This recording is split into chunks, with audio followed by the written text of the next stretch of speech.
Today we're going to debunk some of the most common myths about intuition and developing your skills. Number one is that only special people with special abilities are intuitive, and that is simply not true. Intuition speaks differently for different people. Some people might have stronger clairvoyance or clairsentience, which might resonate with you if you're an empath. If you're watching my channel, you most likely are. And many times through life, as children, we're way more intuitive, way more connected with that part of ourselves. And as we get older, we experience life, they kind of fall by the wayside. We stop trusting ourselves. We stop understanding that feeling when it's coming to you. And we have to relearn it as adults. So if you found me here, you most definitely are intuitive, and I can help you learn how to tap in. So don't fret. Number two, intuition is always right. This is a slippery slope.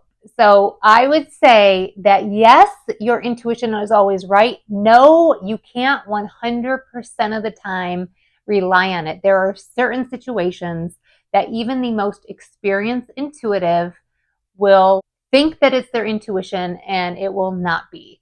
And those are situations where there is a lot riding on it. So let's say you need $1 million by tomorrow for X, Y, and Z. And you use your intuition to tap in, how can I get this $1 million by tomorrow? There is so much writing on it that your mind will tell you what it wants to hear. And that also goes for situations where there's a lot of anxiety. So you're really nervous about a job interview and getting this job, and you're trying to use your intuition to prepare for it. However, you are highly anxious. So some of those feelings and thoughts that are happening in your body and your mind in going into the situation will cloud that intuition. So your intuition is not always right.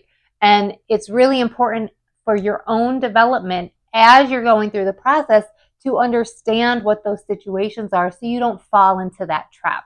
And that's where practice comes in. When you're practicing and you're learning how your intuition works and you understand what the signs are of when your intuition is actually speaking to you, when something pops in that doesn't feel quite right, when you have validation of situations where it was right, then you'll be able to take a step back, start the method over so you feel more confident in what your intuition is telling you.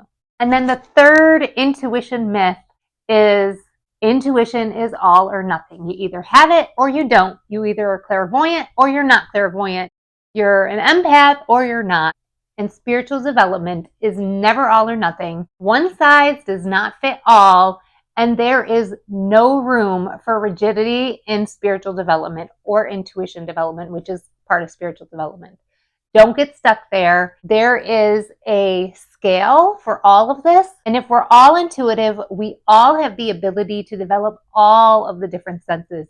So clairvoyance, clairsentience, clairsalience, every single one of them, we can develop, we can get better and better at.